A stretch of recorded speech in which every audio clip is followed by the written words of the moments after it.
Hallelujah. Praise the lord. దేవుడికి స్తోత్రం కలుగును గాక. హల్లెలూయా, హల్లెలూయా.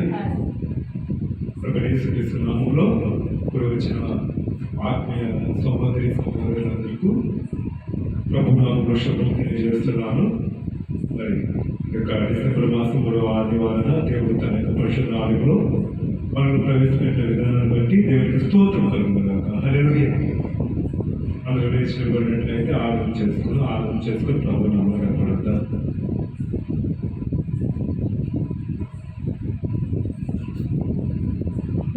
స్తోత్రము స్తోత్రము స్తోత్రము స్తోత్రము స్తోత్రము స్తోత్రము స్తోత్రము స్తోత్రము స్తుతి స్తుతి స్తుతి స్తుతి స్తుతి స్తుతి స్తుతి స్తుతి స్తుతి స్తుతి స్తుతి స్తుతి స్తుతి స్తుతి హల్లెలూయా హల్లెలూయా హల్లెలూయా హల్లెలూయా హల్లెలూయా.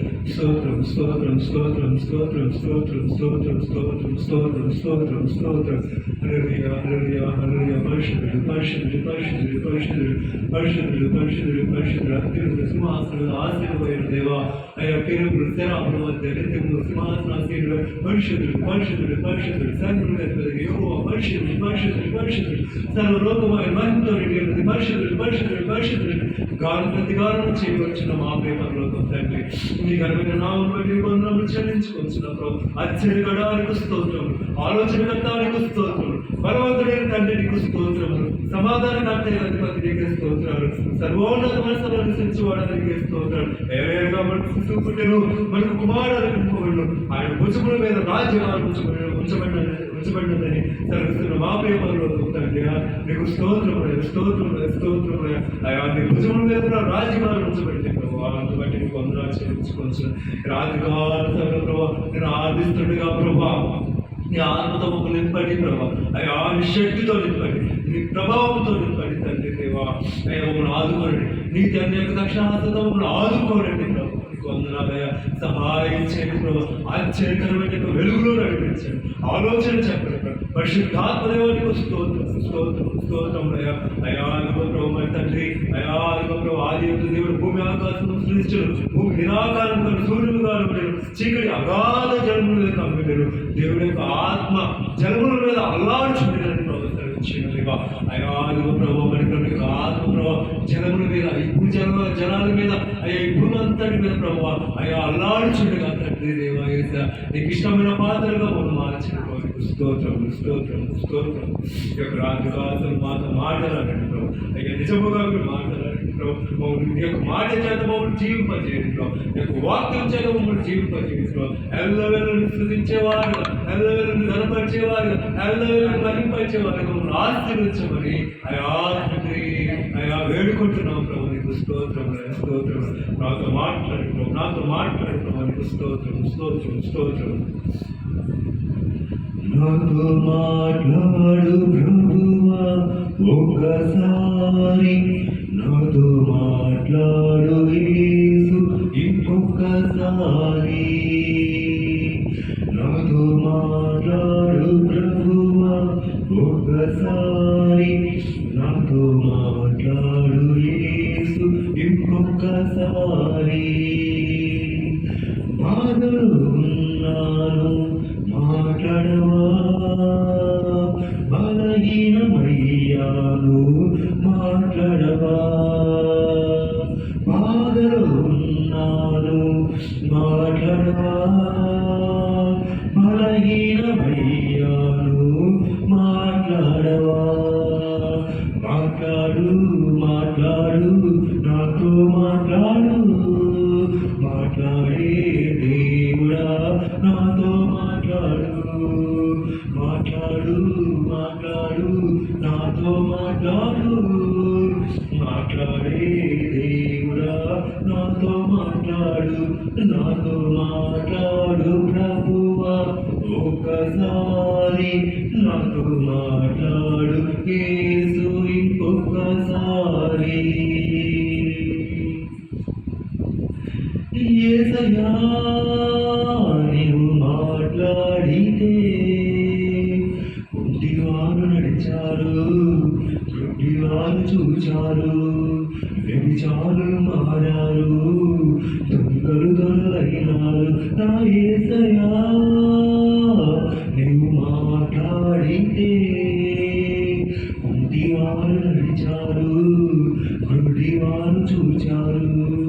వ్యభిచారులు మారారు, దొంగలు దొరలైనారు. ఎండిన ఎముకలు అన్నీ తిరిగి నాట్యమాడాయి. ఎడారిలో నీళ్లు ఉడికి పొంగి పొర్లి పారాయి. ఎండిన ఎముకలు అన్నీ కదలి నాట్యమాడాయి. ఎడారిలో నీళ్లు ఉడికి పొంగి పొర్లి పారాయి. యేసయ్యా మాట్లాడు, యేసయ్యా మాట్లాడు, యేసయ్యా మాట్లాడు, మాట్లాడు, మాట్లాడు, నాతో మాట్లాడు, మాట్లాడే దేవుడా నాతో మాట్లాడు, మాట్లాడు, మాట్లాడు, నాతో మాట్లాడు, మాట్లాడే దేవుడా నాతో మాట్లాడు, నాతో మాట్లాడు ప్రభువా ఒకసారి, నాతో మాట్లాడు యేసు ఇంకొకసారి, నాతో మాట్లాడు ప్రభువా ఒకసారి, నాతో మాట్లాడు యేసు ఇంకొకసారి. యేసయ్యా నీవు మాట్లాడితే నేను బ్రతికి ఉన్నాను, బ్రతుకుతూ ఉన్నాను. బలహీనమైన నేను బలము పొందుకున్నాను. నా యేసయ్యా నీవు మాట్లాడితే నేను బ్రతికి ఉన్నాను, బ్రతుకుతూ ఉన్నాను. బలహీనమైన నేను బలము పొందుకున్నాను. మరణిస్తానుకున్నాను, మరణ బ్రతికి ఉన్నాను. మాటలేరా నేను పాట పాడుకున్నాను. మరణిస్తానుకున్నాను, మరణ బ్రతికి ఉన్నాను.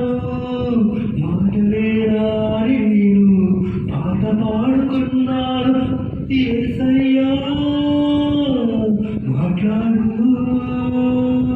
యేసయ్యా మాట్లాడు, యేసయ్యా మాట్లాడు, మాట్లాడు, మాట్లాడు, నాతో మాట్లాడు, మాట్లాడే దేవుడా నాతో మాట్లాడు, మాట్లాడు, మాట్లాడు, నాతో మాట్లాడు, మాట్లాడే దేవుడా నాతో మాట్లాడు, నాతో మాట్లాడు ప్రభువా ఒకసారి, నాతో మాట్లాడు యేసు ఇంకొకసారి, నాతో మాట్లాడు ప్రభువా ఒకసారి, నాతో మాట్లాడు యేసు ఇంకొకసారి. బాధలో ఉన్నాను మాట్లాడవా, బలహీనమయ్యాను మాట్లాడవా. బాధలో ఉన్నాను మాట్లాడవా, బలహీనమయ్యాను మాట్లాడవా. మాట్లాడు, మాట్లాడు, నాతో మాట్లాడు, మాట్లాడే దేవుడా నాతో మాట్లాడు, మాట్లాడు, మాట్లాడు, నాతో మాట్లాడు, మాట్లాడే దేవుడా మాతో మాట్లాడు. అవును ప్రభు, రాత్రి కాదు మాతో మాట్లాడాడు. నిజముగా మీరు మాతో మాట్లాడాడు. ఎవరైతే నిజముగా నీకు మొదలు పెడతారో వారు రాజు ఆనందిస్తారని వాగ్దానం చేసిన సేవ ఈ రాత్రి కాలంలో ప్రభు ఇద్దరు ముగ్గురుగా కూడుకొని అయినా పరిశుద్ధాత్మ దేవ అయ్యా నిజంగా నీకు మొదలు పెట్టేవారిగా, అయ్యా నిజముగా నీకు ఆరాధన చేసేవారిగా, నిజముగా వారిని సేవించేవారిగా, నిజముగా నిన్ను ప్రేమించేవారిగా, ప్రేమ అనేక పాపములు కప్పుడని చెప్తున్నారు. అయ్యా నీ ప్రేమించారు మా పాపాలని కప్పిన దేవా నీకు స్తోత్రములు, స్తోత్రములు, స్తోత్రములు, స్తోత్రములయ్యా. ఈ రాత్రి కాలంలో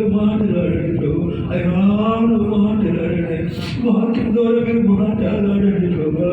అయ్యా వాక్యం ద్వారా మీరు మాట్లాడి అయ్యా మీకు నలుగులో ఉన్న అయ్యా తండ్రి చెడు తలంపులు చెడు ఆలోచనలు తీసివేసి అయ్యా ఏక దృష్టి ఏకాత్మను మాకు అందజేయమని పరిశుద్ధ ఆత్మదేవాన్ని వేడుకుంటున్నాం ప్రభు. పరిశుద్ధ ఆత్మదేవాన్ని వేడుకుంటున్నాం ప్రభు. పరిశుద్ధ ఆత్మదేవాన్ని సేవిస్తున్నాం, నిన్ను పూజిస్తున్నాం, నేను కనపరుస్తున్నాను ప్రభా. నీకు వందనాలయ్యా. అయ్యా సహాయం చేసి అయ్యా ప్రభు ఈ దినాన్ని ప్రభు తండ్రి ప్రభు అయ్యా వచ్చే ఆదివారం తండ్రి 20 మందిగా తండ్రి అయ్యా అనేకుడిని తీసుకోవాలండి ప్రభు. అయ్యా ఇదిగో ప్రభు నీకు కృతజ్ఞతలు చెల్లించుకోవాల్సినారు. అయ్యా తమ జ్ఞాపకం చేసుకున్న అర్థమైన గొప్ప దినాలు సమాప్తం చేయండి ప్రభు. అయ్యా ఇది మొదలుకొని నిత్య సంతోషం వీరికి ఆనందం నాకు తన హృదయంలో అయ్యా తన యొక్క మనసులో కలుగు చేసే ప్రభు నిత్య గమనముగా ప్రభు ఈ యొక్క వృద్ధాప్యంలో ప్రభు తండ్రి నీ అందు సంతోషించి ఆనందించే దరిద్రులకు దాసులకు దయచేయండి, గొప్ప కార్యాలు జరిగించండి, ఆశ్చర్యకరమైన విలువలో నడిపించండి. ఆలోచన చెప్పండి పునరుద్ధానికి స్తోత్రాలు, పునరుద్ధార బలంతో నింపండి, పునరుద్ధార శక్తితో నింపండి ప్రభు.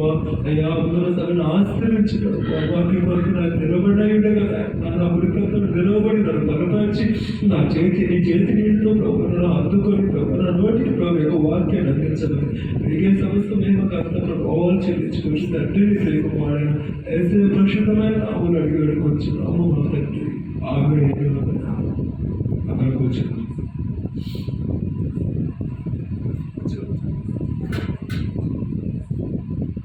ఈ రాజకాల సమయంలో కొద్ది సమయం దేవునికి వాక్యాన్ని ధ్యానించుకుంటాం.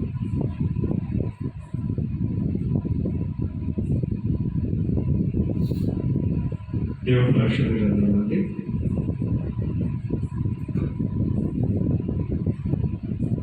పేతురు రాసిన మొదటి పత్రిక, పేతురు రాసిన మొదటి పత్రిక 4వ అధ్యాయం 7వ వచనం నుండి 10వ వచనం వరకు చదువుతుంది. పేతురు రాసిన మొదటి పత్రిక 4వ అధ్యాయం 7వ వచనం నుండి 10వ వచనం. అయితే అన్నిటి అంతము సమీపమై ఉన్నది కాగా మీరు స్వస్థ బుద్ధి గలవారై ప్రార్థనలు చేయటకు మెలకువగా ఉండండి. ప్రేమ అనేక పాపములను కప్పును కనుక అన్నిటికంటే ముఖ్యముగా ఒకరి ఎడల ఒకడు వికటమైన ప్రేమ గలవారై ఉండుడి. సరుకు కొనకుండా ఒకరికి ఒకడు ఆతిథ్యం చేయుడి. దేవుని నానా విధమైన కృప విషయమై మంచి గృహ నిర్వాహకులై ఉండి ఒక్కొక్కడు కృపావరము పొందిన కొలది ఒకరినొకడు ఉపచారము చేయుడి. హల్లెలూయా. దేవుడి పరిశుద్ధ వాక్యము మన వినికిడిలో దీవించిన కాక ఆమేన్. హల్లెలూయా. పేతురు రాసిన మొదటి పత్రిక 4వ అధ్యాయం 7వ వచనం నుండి 10వ వచనం వరకు మనం చదువుతున్నాం.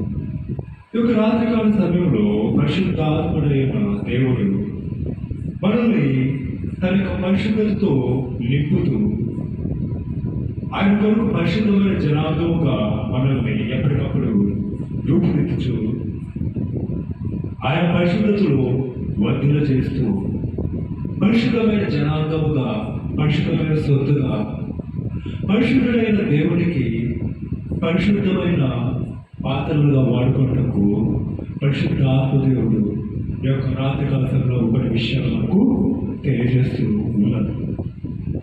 ఇక్కడ మనం గమనించినట్లయితే 4వ అధ్యాయం 7వ వచనంలో అయితే అన్నిటి అంతము సమీపమైనది కాగా మీరు స్వస్థ బుద్ధి గలవారే ప్రార్థనలు చేయటకు మెలకువగా ఉండుడి. హల్లెలూయా. యేసుక్రీస్తు ప్రభు ఈ లోకానికి వచ్చి ఎన్ని సంవత్సరాలు అవుతుందంటే 2000 సంవత్సరాలు అవుతూ ఉన్నది. యేసుక్రీస్తు ప్రభు వెళ్ళిపోయే సమయంలో ఆయన శిష్యులు వచ్చి ఇవి ఎప్పుడు జరుగును, నీ యొక్క రాకడికి యుగ సమాప్తికి సూచనలు ఏమిటి అని అడిగినప్పుడు యేసుక్రీస్తు ప్రభు మరి మత్తయి సువార్తలలో కొన్ని విషయాలు, ఎన్నో విషయాలు తెలియజేస్తూ ఉన్నాడు. మరి నా యొక్క రాకడ సమీపంలో రాజ్యం మీదకి రాజ్యము లేచు, జనం మీదకి జనము లేచును అని అనేక విషయాలు చెప్తున్నప్పుడు ఇక్కడ పేతురు మరలా ఆ పేతురు రాసిన మొదటి పత్రికలో అక్కడున్న సంఘానికి మరలా తెలియజేస్తూ ఉన్నాడు. ఏమని చేస్తున్నాడంటే ప్రభు అయిన యేసుక్రీస్తు ప్రభు యొక్క రాకడ బహు సమీపమై ఉన్నది. హల్లెలూయా. అది సమీపమై ఉన్నది. ఈ యొక్క క్రిస్మస్ నెలలో మనం ఏం చేస్తామంటే యేసుక్రీస్తు ప్రభు పుట్టాడు అని చెప్పి మనం ఏం చేస్తామంటే చాలా సంతోషంతో ఆనందంతో ఎన్నో ఆర్భాటాలు మనము చేసుకుంటాం. మరి యేసుక్రీస్తు ప్రభు యొక్క క్రిస్మస్ నెలలో యేసు ప్రభు రాకడిని ఎంతవరకు మనం జ్ఞాపకం చేసుకుంటున్నాం? మొదటి రాకడను జ్ఞాపకం చేసుకుంటున్నా మనము ఏం చేయాలంటే అదే యేసుక్రీస్తు ప్రభు యొక్క రెండవ రాకడను కూడా మనము జ్ఞాపకము చేసుకోవాలని ఇక్కడ దేవాలయ దేవుడు మాట్లాడుతూ, అయితే అన్నిటి అంతము సమీపమైనది అంటే అన్నిటి అంతం కూడా సమీపమైందని చెప్తూ ఉన్నాడు. మరి ఒక వ్యక్తి అంతము ఎప్పుడు సమీపమవుతుంది? ఒక వ్యక్తి జీవితం ఎప్పుడు సమాప్తం అయిపోతుంది? ఒక వ్యక్తికి అంతం ఎప్పుడు వస్తుంది అంటే ఆ యొక్క వ్యక్తి మృతుడైపోయినప్పుడు ఏమవుతుందంటే అతనికి అంతం అనేది వస్తా ఉంటుంది. లేకపోతే ఒక వ్యక్తికి అర్ధాయుష్యుని దేవుడిస్తే అర్ధాయుష్యుల యొక్క జీవితము అంతమైపోతా ఉంటుంది. ఇక్కడ మనుషుల అంతం గురించి చెప్తూ ఉన్నాడు. అన్నిటి అంతం సమీపమైనదని చెప్తూ ఉన్నాడు. మరి యేసుక్రీస్తు ప్రభు సృష్టించిన భూమి కానీ ఆకాశము కానీ మరి పంచభూతములు వేంద్రమని లయమైపోనని మరి ఒక చోట రాయబడి ఉంది. ఆ పంచభూతాలు కూడా లయము చేసేవాడిగా ఉన్నాడు.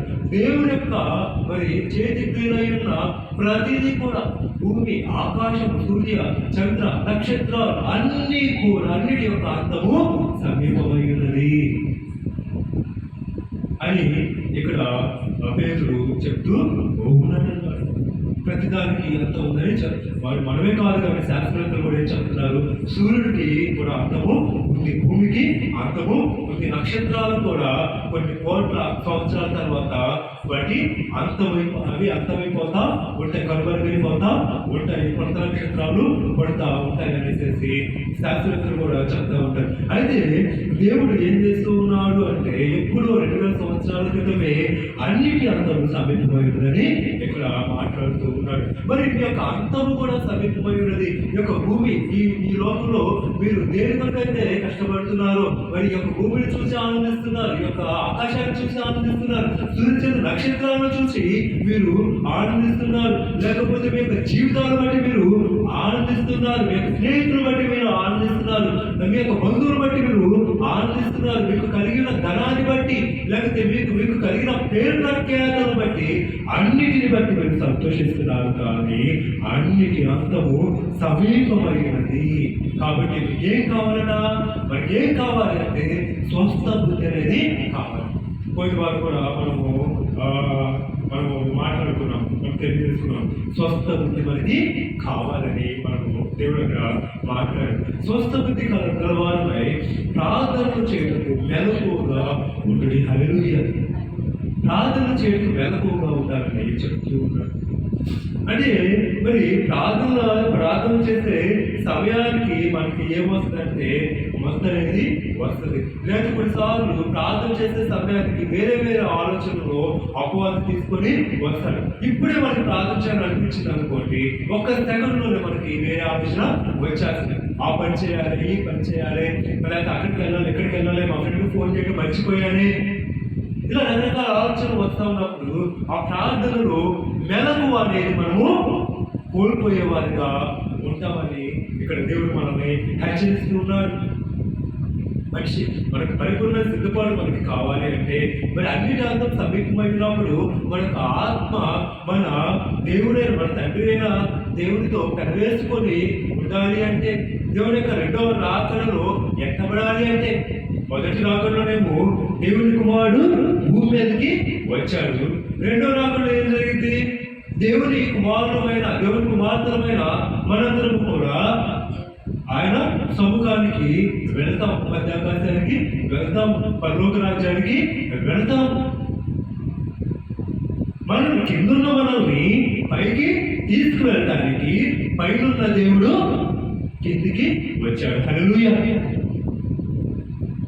మరి ఈ యొక్క అన్నిటి అంతం సమీపిస్తున్న ఈ యొక్క లోకము యొక్క భూమి ఏది కూడా స్థిరమైనది కాదు. ఇది స్థిరమైనది కాదు, మానవునికి నివాసయోగ్యమైనది కాదు. మనుషుని పాపమును బట్టి భూమి శపింపబడిందా లేదా? ఓ ఆదోమా, నీ పాపాన్ని బట్టి భూమి శపింపబడింది. మన పాపాన్ని బట్టి భూమి కూడా పాపమయమైపోయింది.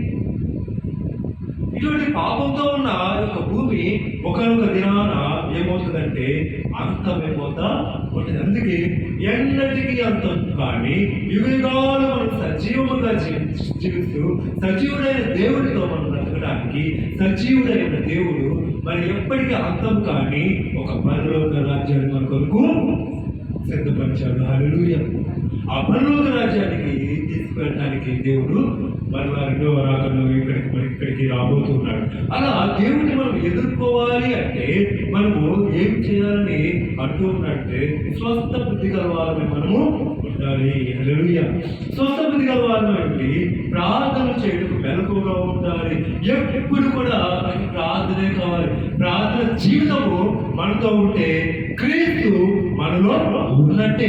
మెలకువ కలిగి మనము ప్రార్థన చేస్తూ ఉన్నాము అంటే ప్రతి శోధనను జయించినట్లే. మెలకువ కలిగి మనము ప్రార్థన చేస్తూ ఉన్నాము అంటే మన యొక్క విరోధులపై మనకు జయము కలిగినట్లే.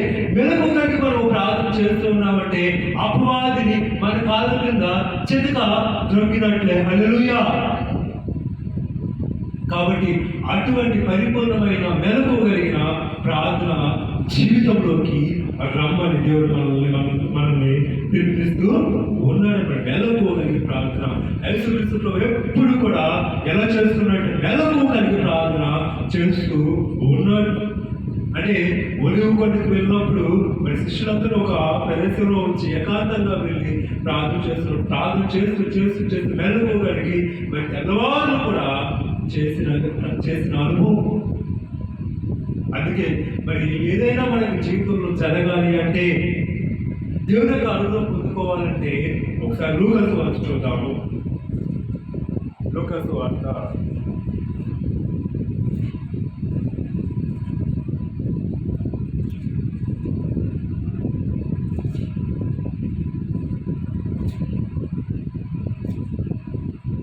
18వ అధ్యాయము. లూకాసు వార్త 18వ అధ్యాయం మొదటి వచనం చదువు. వారు విసుగక నిత్యము ప్రార్థన చేయుచుండవలెనటకు ఆయన వారితో ఈ ఉపమానము చెప్పుచున్నారు. వారు ఎలా ప్రార్థన చేయాలని చెప్పి విసుగక నిత్యము ప్రార్థన చేయించడమని ఒక ఉపమానము చెప్తూ ఉన్నాడు. ఇక్కడ విసుగక నిత్యము ప్రార్థన చేయమని చెప్తున్నాడంటే ప్రార్థనలో ఏమొస్తుంది? విసుగు అనేది వస్తుంది. ఖచ్చితంగా విసుగు అనేది వస్తుంది. ఎప్పుడు వస్తుందంటే కార్యాలు ఆలస్యమైన కార్యాలు జరిగినప్పుడు విసుగు అనేది వస్తుంది. అయ్యో ప్రభువా, ఇన్ని సంవత్సరాల నుండి ప్రార్థన చేస్తున్నానే, ఇన్ని నెలల నుండి ప్రార్థన చేస్తున్నానే, కార్యము ఎందుకు జరగటం లేదు? ఎంతసేపు ప్రార్థన చేస్తున్నాం? ఒక అంశాన్ని బట్టి ఒక కార్యాన్ని బట్టి మనము ఎంతసేపు ప్రార్థన చేస్తున్నాం అంటే కొంతమంది 10 నిమిషాలు, కొంతమంది పావు గంట, కొంతమంది అరగంట, గంట, 2 గంటలు, ఒక రోజంతా ఉపవాసం ఉంది, ఒక 5 గంటలు ప్రార్థన చేశారనుకోండి. మన తర్వాత రోజులు అదే నడిపుని బట్టి మనం ప్రార్థన చేయగలుగుతున్నామా? చేయలేదు. ఇక్కడ ఏం జరుగుతుందంటే దేవునికి భయపడగలు మనుషులను లక్ష్య పెట్టగలు ఒక న్యాయాధిపతి ఈ యొక్క పట్టణంలో ఉండెను. ఆ పట్టణంలో ఒక విధవరాలు ఉండెను. ఆమె అతను ఎందుకు తరచుగా వచ్చి నా ప్రతివాదికి నాకు న్యాయం తీర్చమని అడుగుచూ వచ్చను కానీ అతను కొంతకాలము ఒప్పుకపోయాను. తరువాత అతడు నేను దేవునికి భయపడి మనుషులను లక్ష్య పెట్టకై ఉండినను ఈ విధవరాలు నన్ను తొందర పెట్టుచున్నది కనుక ఆమె మాటి మాటికి వచ్చి గోచాడుకున్నట్లు ఆమెకు న్యాయం తీరుతుందని తనలో తాను అనుకున్నాను. హల్లెలూయా. అక్కడ ఒక అన్యాయస్తులైన న్యాయాధిపతి ఎత్తుకొచ్చి ఒక విధవరాలు వచ్చి నాకు నా ప్రతివాదికి న్యాయం తీర్చమని అడుగుచూ ఉన్నప్పుడు అతడు ఏమంటున్నాడంటే నీకు నేను ఎందుకు న్యాయం తీర్చాలి, రేపు రామ అని చెప్తూ ఉన్నాడు. లేకపోతే వెళ్ళమ్మ అంటూ ఉన్నప్పుడు కూడా ఆమె ఏం చేస్తుందంటే అక్కడికి వస్తూ నాకు న్యాయము తీర్చు నువ్వు చెబితే అతడు తప్పకుండా మరి నీ మాట వింటాడు, నీ న్యాయాన్ని అతడు తీసుకుంటాడు. అయ్యో నా ప్రతివాదులను మోసము చేస్తున్నాడు, నేను విధవరాలిని, భర్త లేని దానము, నాకు ఈ లోకంలో అండ ఎవరు కూడా లేరు అని అక్కడ వచ్చి అడుగుతున్నప్పుడు ఏమనుకుంటున్నాడు అక్కడ ఈ విధవరాలు నన్ను బాగా తొందర పెడుతూ ఉన్నది. ఈమె మాటికి వచ్చి గోచాడుకుంటున్నట్లు ఆమెకి న్యాయము తీరుస్తానంటున్నప్పుడు యేసుక్రీస్తు ప్రభు అంటూ ఉన్నారు. ఏమంటున్నారంటే అక్కడ అన్యాయస్తుడైన ఆ న్యాయాధిపతి చెప్పిన మాట వినుడి. దేవుడు తాను ఏర్పరచుకున్న వారి దివారాత్రులు తన గురించి మొదలుపెట్టుకొచ్చుడగా వారికి న్యాయము తీర్చడా. మరి ఆ అన్యాయస్తుడైన న్యాయాధిపతి న్యాయం తీరిస్తే మరి తన బిడ్డలు మరి నా గురించి మరి మొదలుపెట్టినప్పుడు దివారాత్రులు ఎప్పుడంటే దివారాత్రులు ప్రతి రాత్రి ప్రతి పగలు మొదలుపెడితే నేను న్యాయము తీర్చనా, నేను కార్యము చేయనంటూ మరి ఏదైనా మనకు ఆ కార్యం జరగాలి అంటే దివారాత్రులు యేసుక్రీస్తు ఎలా అయితే మొదలుపెట్టాడో ఆ రీతి దివారాత్రులు మనము మొదలుపెట్టినప్పుడు దేవుడు కార్యం చేసేవాడుగా ఉంటాడు. ఈ యొక్క రాత్రి కాలంలో యొక్క సమస్య ఎంత కఠినమైనదైనా సరే, ఈ యొక్క కష్టం ఎంత జటిలమైనదైనా కూడా సరే, దేవుడికి దివారాత్రులు ప్రార్థన చేస్తే దేవుడు ఖచ్చితంగా కార్యము చేసేవాడు ఉన్నాడని దేవుడు స్పష్టంగా మాట్లాడుతూ ఉన్నాడు.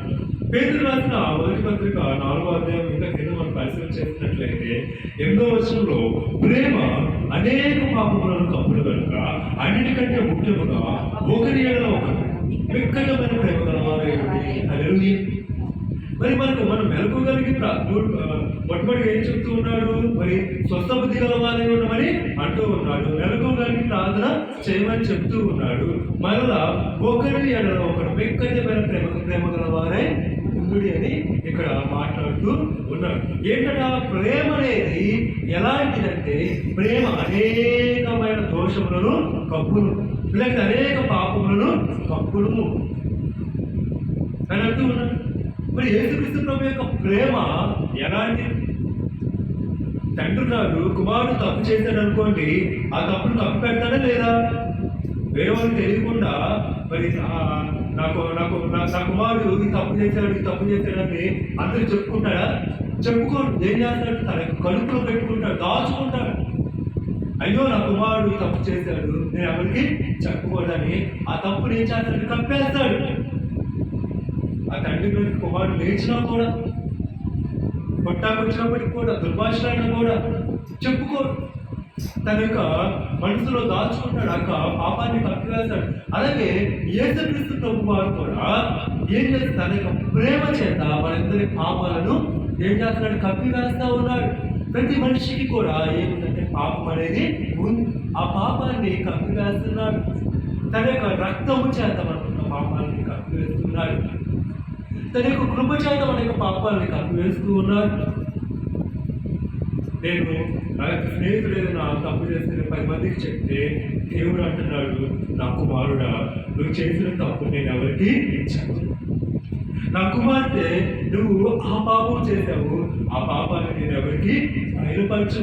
ఇదిగో నేను చిందించిన రక్తము చేత నీ పాపాలను నేను కప్పిపెడతాను, నేను కప్పివేస్తాను నా కుమారుడు అని దేవుడు మాట్లాడుతున్నప్పుడు అటువంటి మిక్కటమైన ప్రేమ, క్రీస్తు యొక్క ప్రేమ ఎలాంటి ప్రేమ అంటే మిక్కటమైన ప్రేమ, అంటే మితి లేని ప్రేమ, అమితమైన ప్రేమ, ఎవరు చూపించలేని ప్రేమ, ఎక్కడ కూడా ఎవరు కూడా వర్ణించలేని ఆ మధురమైన ప్రేమ, విలువైన ప్రేమ దేవుని ప్రేమ. అటువంటి ప్రేమ, మిక్కటమైన ప్రేమ మీరు కలిగి ఉండి, అదేవిధంగా మరి మీ యొక్క సహోదరుల యొక్క పాపాలు కూడా, లేకపోతే వారి యొక్క తప్పు చేస్తే, మీ యొక్క స్నేహితులు తప్పు చేస్తే కప్పే నలుగురిని చాటించవచ్చు అని ఇక్కడ దేవుడు మనల్ని హెచ్చరిస్తూ ఉన్నాడు. ప్రేమ అనేక పాపములు కప్పులు కనుక అన్నిటికంటే ముఖ్యంగా ఒకరి ఏడలో ఒకరు మిక్కటమైన ప్రేమ గల వారు ఏమిటని దేవుడికి వారికి సంధిస్తా ఉంది. మరి అన్నిటి అంతము సమీపిస్తున్న సమయంలో మనిషికి ఏం కావాలంటే ప్రేమ అనేది కావాలి. మనిషికి మధ్య ఉన్న ప్రేమ ఆత్మీయ ప్రేమగా మారి, ఆత్మీయ ప్రేమ సహవాసంలో నిలిచి ఉండేటట్లుగా చేసి, ఒకరికొకరి స్వస్థబుద్ధి కలుగజేసి మెలకు కలిగి ప్రార్థన చేయడానికి కారణము అవుతుంది. హల్లెలూయా, హల్లెలూయా. కాబట్టి మరి ఎప్పుడైతే మరి సహోదర ప్రేమ మనకి పరిపూర్ణంగా ఉంటుందో, అన్నిటి అంతం సమీపించుండగా మరి అంతంలో దేవుని యొక్క కాపుదల మనకి పరిపూర్ణంగా ఉంటుందని దేవుని యొక్క వాక్యం సెలవిస్తాం. ఒకసారి నా సామెతల గ్రంథం 10వ అధ్యాయము, సామెతల గ్రంథం 10వ అధ్యాయము 12వ వచనం.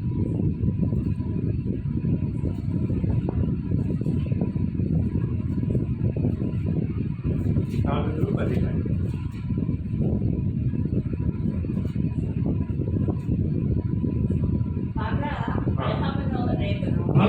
కలహమును రేపును ప్రేమ దోషములన్నిటినీ కప్పును. హల్లెలూయా. అక్కడేమంటే ప్రేమ పాపములన్నిటినీ కప్పునని పేతురు రాసిన మొదటి పత్రికలో ఉంటే, ఇక్కడ సామెతల గ్రంథం 10వ అధ్యాయము 12వ వచనంలో ప్రేమ దోషములన్నిటిని కూడా కప్పి తెచ్చింది.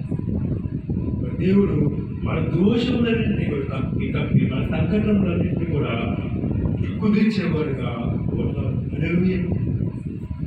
అలాగే ఒకసారి రోమిలికి రాసిన పత్రిక 13వ అధ్యాయం చూద్దాం. రోమిలికి రాసిన పత్రిక 13వ అధ్యాయం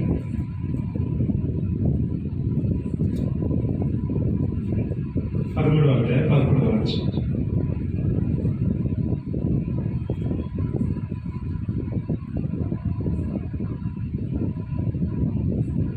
రోమిలికి రాసిన పత్రిక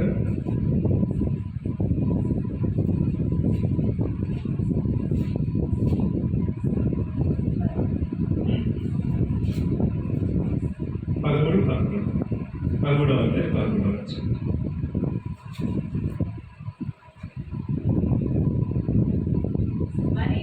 మరియు మీరు కాలం పెరిగి నిద్ర మేలుకొను వేళ అయినదని తెలుసుకొని అలాగ చేయండి. మనము విశ్వాసమైనప్పటికంటే ఇప్పుడు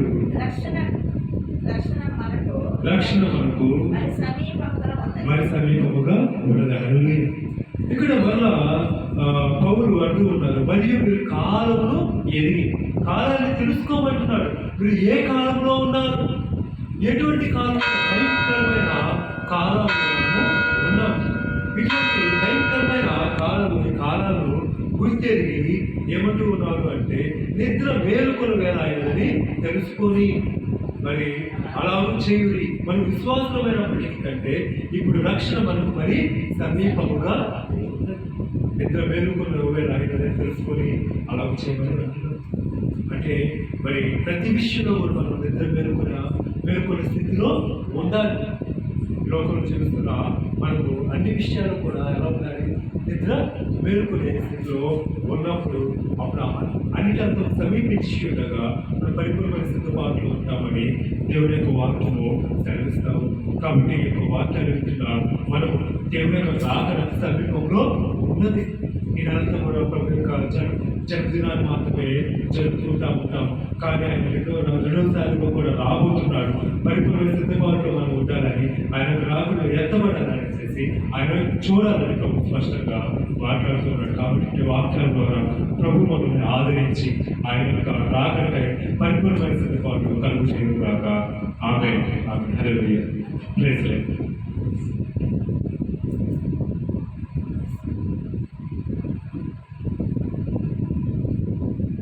వాక్యం కొరకు ప్రార్థన చేసుకుందాం. వాక్యం కొరకు ప్రార్థన చేసుకొని ఒకటి ప్రార్థన చేసుకుందాం.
ఇది నీ గొప్ప నా తండ్రి బలపరిచి చిత్తపరిచే